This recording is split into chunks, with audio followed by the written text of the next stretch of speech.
ulit ang update natin para sa lagay ng ating panahon ngayong tanghali po ng August 12, 2024 na kung saan sa ngayon ay tatlong bagyo pa rin ang patuloy na humahatak dyan po sa habagat na patuloy po na umiiral dito sa ating bansa, lalo na po dyan sa kanlurang bahagi. Una na po dyan si Bagyong Maria na tuluyan na nga po na nag-landfall dyan sa northern part ng Japan at ang ikalawang bagyo ay nandyan pa rin sa southern part ng Japan at nagbabanda rin na lalapit sa mga susunod na araw. At ang ikatlo na nanggaling dito sa loob ng ating area of responsibility pero nasa labas na po ngayon ay hindi na po yan tatawagin pa na Bagyong Lindo dahil nasa labas na po. Posible itong maging malakas ulit na bagyo na nagbabanta ulit na lalapit din sa may Japan ngayong darating po na weekend. At sa ating long range forecast,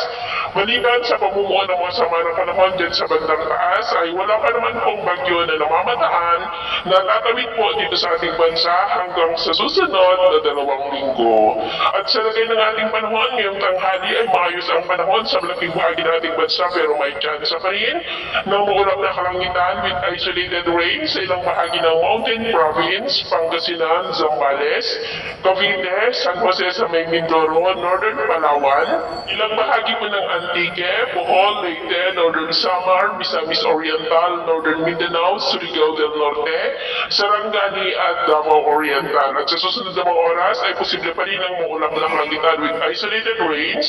sa ilang bahagi ng Ilocos Region, Cordillera, Silangan ng Cagayan Valley, ilang bahagi ng Central Luzon, Mimaropa, Camarines Sur, Western Visayas, Southern part ng Cebu, Bohol, ilang bahagi ng Leyte, Eastern Samar, Zamboanga Peninsula, Northern Mindanao, Caraga, Davao Region at ilang bahagi ng Sorsogon, kaya mag-ingat pa rin po tayo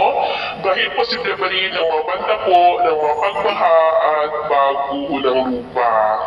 At sa atin naman po mga baybayin, wala naman po tayong nakataas na namang gale warning signals pero ba yung pag-iingat lamang po kung papalaot tayo